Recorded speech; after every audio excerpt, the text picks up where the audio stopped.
ಪ್ರತಿಭಟನಾ ನಿರತ ಕನ್ನಡ ಪರ ಸಂಘಟನೆಯ ಕಾರ್ಯಕರ್ತರನ್ನ ಮೈಸೂರಿನಲ್ಲಿ ಪೊಲೀಸರು ವಶಕ್ಕೆ ಪಡಿತಾ ಇರುವಂತ ದೃಶ್ಯವನ್ನ ತಾವು ಗಮನಿಸ್ತಾ ಇದ್ದೀರಿ.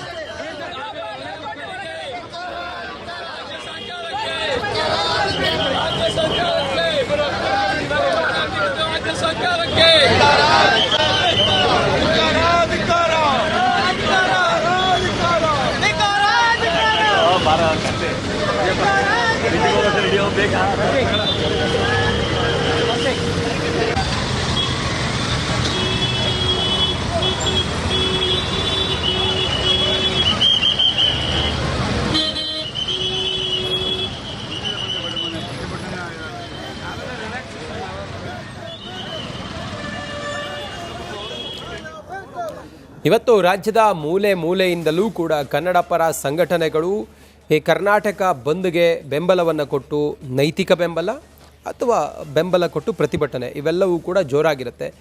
ನಮ್ಮ ಜೊತೆಯಲ್ಲಿ ಈಗ ನಮ್ಮ ಆ್ಯಂಕರ್ ದಿವಿತ್ ವಾಟಾಳ್ ನಾಗರಾಜ್ ಅವರ ಮನೆಯಿಂದ ನೇರ ಸಂಪರ್ಕದಲ್ಲಿ ಜಾಯ್ನ್ ಆಗಿದ್ದಾರೆ. ಹಾಗೆ ಅಭಿಷೇಕ್ ಅತ್ತಿಬೆಲೆಯಿಂದ ನೇರ ಸಂಪರ್ಕದಲ್ಲಿದ್ದಾರೆ. ಮೊದಲು ದಿವಿತ್ ಮಾತಾಡಿಸ್ತೀನಿ. ದಿವಿತ್, ವಾಟಾಳ್ ನಾಗರಾಜ್ ಅವರು ಕರೆ ಕೊಟ್ಟಿರುವಂಥ ಈ ಬಂದ್ಗೆ ವಾಟಾಳ್ ನಾಗರಾಜ್ ಅವರ ಮನೆ ಅಲ್ಲಿಂದ ತಾವೀಗ ಮಾಹಿತಿ ಕೊಡೋದಾದರೆ ಏನು ಹೇಳ್ತಾ ಇದ್ದಾರೆ ಕನ್ನಡ ಪರ ಸಂಘಟನೆಯ ಕಾರ್ಯಕರ್ತರು? ತಾವೇನಾದರೂ ವಾಟಾಳ್ ನಾಗರಾಜ್ ಅವ್ರನ್ನ ಮಾತಾಡಿಸುವಂಥ ಪ್ರಯತ್ನ ಮಾಡಿದ್ರಾ?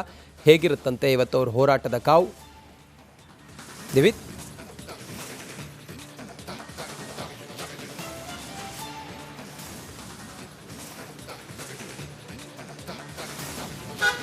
ಎಸ್ ರಂಜಿತ್, ಈಗಾಗಲೇ ನಾವೀಗ ವಾಟಾಳ್ ನಾಗರಾಜ್ ಅವರ ಮನೆ ಮುಂಭಾಗ ಅಂದರೆ ಡಾಲರ್ಸ್ ಕಾಲೋನಿಯಲ್ಲಿ ನಾವಿರುವಂಥದ್ದು.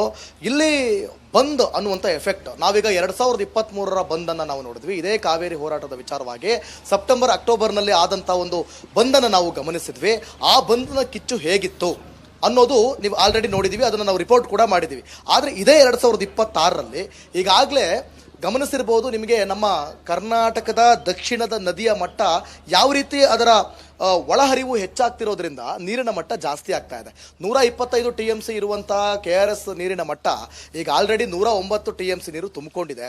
ಇನ್ನು ಕೇವಲ 10 TMC ನೀರು ತುಂಬಿಕೊಳ್ಳೋದಕ್ಕೆ ಬಾಕಿ ಇದೆ. 10ರಿಂದ 14 TMC ನೀರು ತುಂಬಿಕೊಳ್ಳೋದಕ್ಕೆ ಬಾಕಿ ಇದೆ. ಇನ್ನು ಅದೇ ರೀತಿ ಕಬಿನಿ ಜಲಾಶಯ ತುಂಬಿ ತುಳುಕ್ತಾ ಇದೆ. ಅದರಿಂದ 11,000ಕ್ಕೂ ಹೆಚ್ಚು ಅಧಿಕ ಕ್ಯೂಸೆಕ್ ನೀರು ಹೊರಗಡೆ ಹೋಗ್ತಾ ಇದೆ. ಸೊ ಹೀಗಿರುವಾಗ ಬಂದ್ ಬೇಕಾ ಅಂತ ಹೇಳಿ ಒಂದಷ್ಟು ನಾವು ಪ್ರಶ್ನೆನ ಮಾಡಿದಾಗ, ಜೊತೆಗೆ ಇದೇ ರಿಪಬ್ಲಿಕ್ ಕನ್ನಡ ನಾವು ಕ್ಯಾಂಪೇನ್ ಮಾಡಿದಾಗ ಒಂದಷ್ಟು ಜನ ಹಲವರು ಬಂದ್ ಬೇಡ, ಬಂದ್ ಅವಶ್ಯಕತೆ ಇಲ್ಲ ಅಂತ ಹೇಳಿದ್ರೆ, ವಾಟಾಳ್ ನಾಗರಾಜ್ ಮಾತ್ರ ನಾವು ಬಂದ್ ಮಾಡೇ ತೀರ್ತೀವಿ ಅಂತ ಹೇಳಿ ಬಂದ್ ಮಾಡೋದಕ್ಕೆ ಕರೆಯನ್ನ ಕೊಟ್ಟರು. ಸೊ ಈಗ ನಾವು ವಾಟಾಳ್ ನಾಗರಾಜ್ ಅವರ ಮನೆ ಮುಂಭಾಗದಲ್ಲಿದ್ದೀವಿ. ಸೊ ಈಗ ಸದ್ಯಕ್ಕೆ ಅವರು ಇನ್ನೂ ಕೂಡ ಎದ್ದು ಈಗಷ್ಟೇ ಪೇಪರ್ ಗೀಪರ್ ಓದ್ಕೊಂಡು ಅವರು ಇದ್ದಾರೆ ಅನ್ನುವಂಥ ಮಾಹಿತಿ ಗೊತ್ತಾಗ್ತಾ ಇದೆ. ಇದಕ್ಕೂ ಮುಂಚಿತವಾಗಿ ಈಗ ಇಲ್ಲಿಂದ ಒಂದು 20 ಮಿನಿಟ್ಸ್ ಬ್ಯಾಕ್ ಏನಾಯಿತು ಅಂತಂದರೆ, ಇಲ್ಲಿ ಬಂದಂಥ ಒಂದಷ್ಟು ಕನ್ನಡ ಪರ ಹೋರಾಟಗಾರರನ್ನ ಅವ್ರನ್ನ ವಶಕ್ಕೆ ತೆಗೆದುಕೊಂಡು ಕರ್ಕೊಂಡು ಹೋಗುವಂಥ ಕೆಲಸವೂ ಕೂಡ ಆಯಿತು. ಅದಾದ ಮೇಲೆ ಈಗ ವಾಟಾಳ್ ನಾಗರಾಜರನ್ನ ಏನಾದರೂ ಇಲ್ಲಿನೇ ವಶಕ್ಕೆ ತಗೊಳ್ತಾರ ಅಂತ ನೋಡೋದಾದರೆ ಅದು ಸದ್ಯಕ್ಕೆ ಇನ್ನೂ ಕೂಡ ಡೌಟ್ ಇದೆ. ಯಾಕಂತಂದರೆ ನಿಮಗೆ ಅವ್ರು ಬಂದ ಕೂಡಲೇ ಅವ್ರನ್ನ ವಶಕ್ಕೆ ತೆಗೆದುಕೊಳ್ಳುವಂಥ ಸಾಧ್ಯತೆ ಇಲ್ಲ. ಅವರಿಗೊಂದು ಮೊದಲಿಗೆ ನೋಟಿಸನ್ನು ಕೊಡ್ತಾರೆ ಅನ್ನುವಂಥ ಮಾಹಿತಿ ಇದೆ. ನೋಟಿಸ್ ಕೊಟ್ಟ ನಂತರದಲ್ಲಿ ಅವ್ರನ್ನ ಟೌನ್ ಹಾಲ್ಗೂ ಅಥವಾ ಫ್ರೀಡಮ್ ಪಾರ್ಕ್ವರೆಗೂ ಅವ್ರನ್ನ ಬಿಟ್ಕೊಂಡು ಅಲ್ಲಿ ಅವ್ರನ್ನ ಪ್ರತಿಭಟನೆ ಮಾಡೋದಕ್ಕೆ ಅವರಿಗೆ ಅವಕಾಶವನ್ನು ಮಾಡಿಕೊಡ್ತಾರೆ ಮೊದಲಿಗೆ. ಒಂದು ವೇಳೆ ಕೇಳದೆ ಆ ಪ್ರತಿಭಟನೆಯ ತೀವ್ರತೆ ಏನಾದರೂ ಜಾಸ್ತಿ ಆಯಿತು ಅಂತಂದರೆ, ಅದೇನಾದರೂ ಇಲ್ಲಿಂದಲೇ ಜಾಸ್ತಿ ಆಯಿತು ಅಂತಂದರೆ, ಸೊ ಅವ್ರನ್ನ ಇಲ್ಲೇ ವಶಕ್ಕೆ ತೆಗೆದುಕೊಳ್ಳುವಂಥ ಸಾಧ್ಯತೆಗಳು ಇವೆ.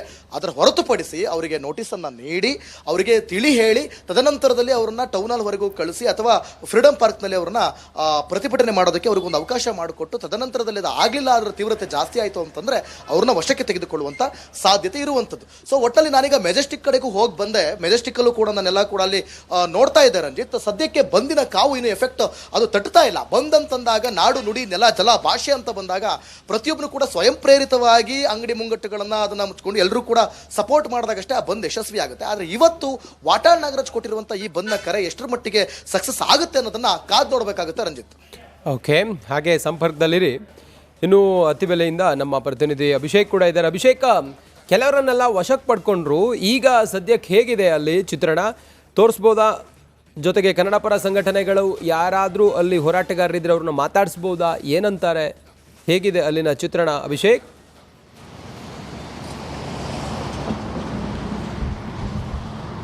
ಈಗಾಗಲೇ ಏನು ಪ್ರಿವೆನ್ಷನ್ ಆ್ಯಕ್ಟ್ ನಡಿ ಏನು